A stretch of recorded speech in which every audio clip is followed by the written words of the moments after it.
Hey guys, Nicolas here, back to another video, and I wanted to make this video out for fun. Now, hold on, is the camera working? Okay, yeah, the camera's working. Now, before I begin, I just want to let you know, yes, I know I'm a little bit late for my Star Wars the Clone Wars review. I'm still trying to get it out, including my Lego special, and still doing out some filming schedules for other videos, for movies, and still trying to figure out which ones to review. I already figured out which ones to review, but I'm still trying to figure out more. And I wanted to make my Blu-ray collection, but yeah, I'm sorry that was a little bit late, but I will make sure to get them out on time, and no problem about that. I will make sure to get them out on time, and basically, yeah, I'm gonna try to get something out for over the week. But anyways, today is a really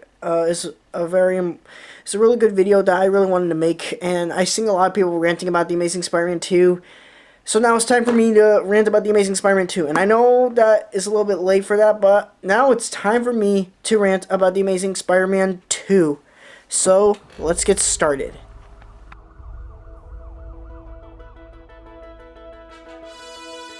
So, before Spider-Man was acquired by Disney, before Sony was sharing the film rights to Spider-Man,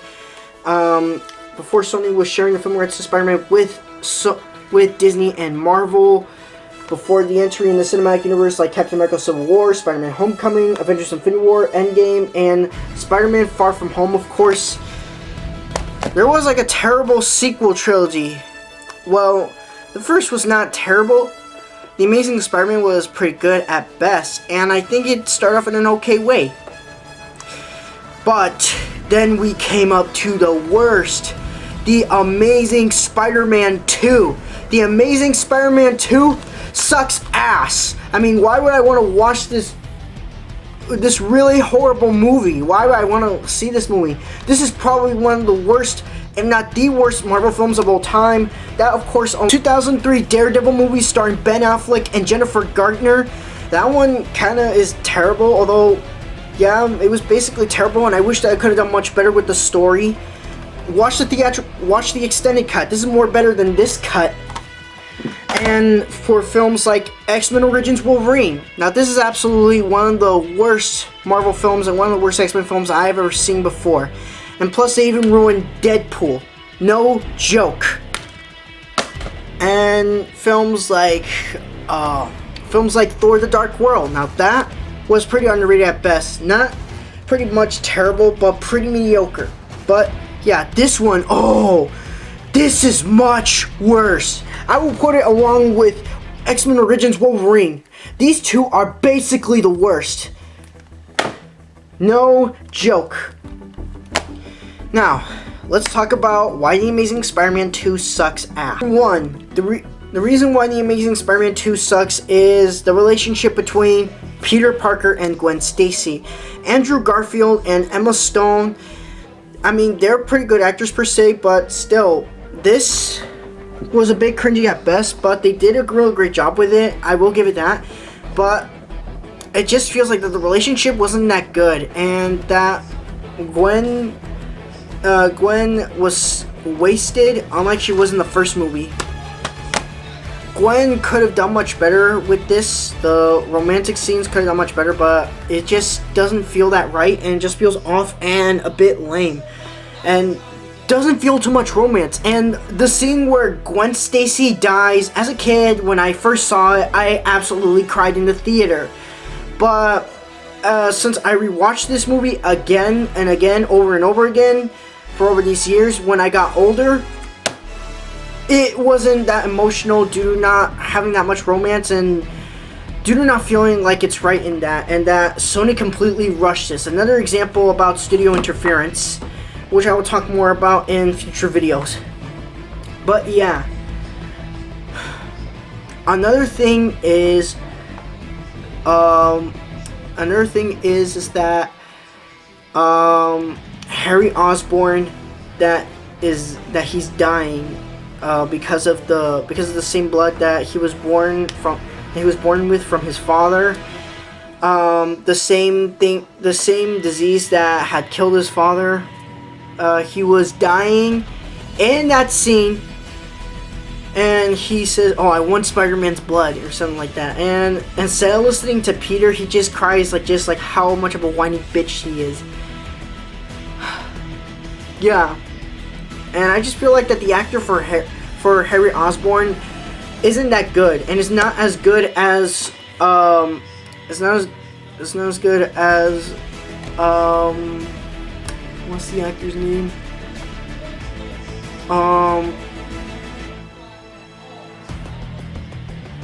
Frank Herso, Harry Osborn from the original, from the Raimi trilogy. He's not as good as the actor from the Raimi trilogy. I can't remember the name, but yeah, he's not as good as the one from the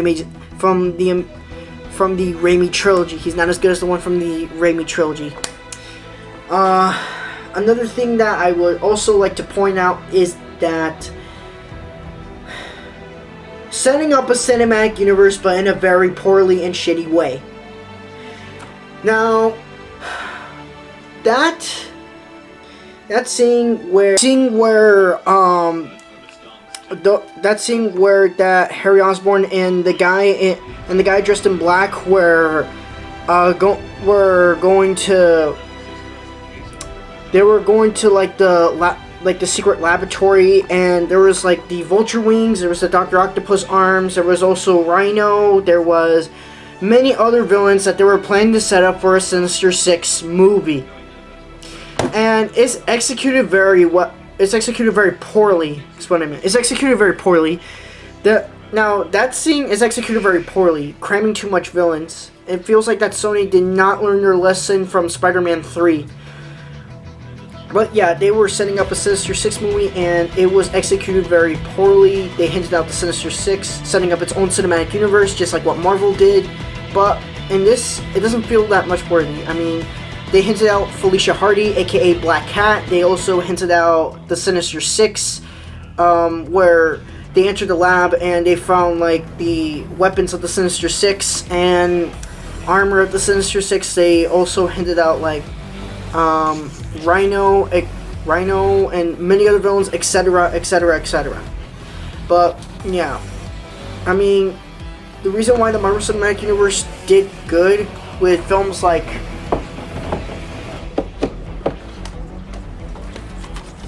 Iron Man, The Incredible Hulk, Captain America, Thor, and the Avengers, and many others, is because that they did something that a studio could have done before. They think big. They know how to do it right. They did it with a small they did it with adding characters a few cameos by not mentioning their name or so, or that they did something with it, like foreshadowing or something like that.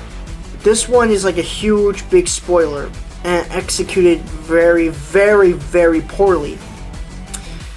And Rhino, speaking of Rhino, he was wasted in the end, and Sony just completely spoiled the ending in the trailer. I mean, look at the case. They advertise Rhino right here. They advertise him in the case, including the posters and promos. Sony, do not advertise any side characters that appear in the end. Do not spoil the end. All right, don't do that. I mean, why? Why Sony? Why? Man, Sony did not learn their lesson at all for making this film.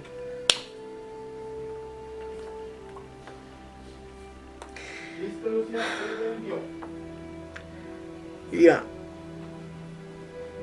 And another thing that was so terrible is the villains themselves. Electro and Green Goblin. We already mentioned about Rhino, but let's talk about the two main villains of the movie, Electro and Green Goblin. Electro and Green Goblin in this movie are completely a waste, and plus the Green Goblin glider, it's pretty good. It's absolutely designed very well, let's say. But the Green Goblin suit in the movie is bad. It's so terrible, and people thought that the Raimi suit of the Green Goblin from the first movie is completely terrible, and that they said that it looks more like a Power Rangers villain more than the comic book villain. But in the comic book movie, it's executed very well. Yeah, but in this one, it's not like a Power Rangers villain, but kind of like a cartoony type of way, like villain. And yeah, it looks like a rejected version of H.R. Geiger's Green Goblin, or something like that. It looks like H.R. Geiger designed this Green Goblin, but in a very poor way. And Electro. Electro started off as this nerdy guy by the name of Max Dillon, who is a huge Spider-Man fan, and even so, collects some Spider-Man action figures. Hehehehe. Yeah. Look, I got the Far From Home Marvel Legends. I got Spider-Gwen, and of course I got Miles. But seriously, he is a huge Spider-Man fan, and after when Spider-Man like saved him from the truck and saved him from the blueprints, saved his blueprints and all, he was like, "You're my eyes and ears" and all, and basically, yeah, it definitely kind of reminds me of a scene from, it definitely kind of reminds me of the scene where Edward Nygma, aka the Riddler from Batman Forever, was like trying to impress Bruce Wayne, and Bruce Wayne turned down his machine, saying that it's too dangerous, and he starts to become going crazy fanboy kind of like way. Yeah, Electro was just pretty poor in this film. He could have done much better. The special effects with Electro are pretty good per se, but still, Electro is pretty bad. Like, really, really bad. He's just wasted in this film and doesn't have that much of a better character arc. I mean, his character arc is like he's an obsessed Spider-Man fan, but is pissed now because everyone likes Spider-Man more than him, and that he's just a nobody, and that people are saying, "Boo, you're a nobody. Boo, boo, you're a nobody. Boo." Yeah. I mean, give the guy a break per se. I mean, this, yeah, could have done much better with his character arc.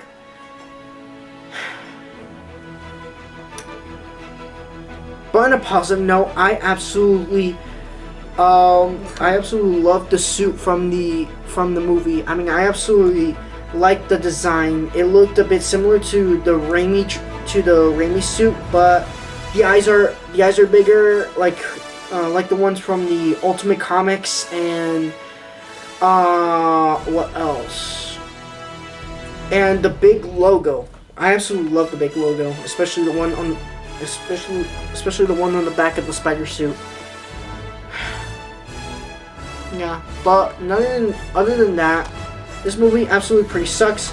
And this movie was successful at the box office, but here's the thing: unlike Spider-Man films, it didn't have that much money to make the Amazing Spider-Man 3 and spin-offs, hinting too much about the spin-off films, the Amazing Spider-Man 3 and Amazing Spider-Man 4, Amazing Spider-Man 4.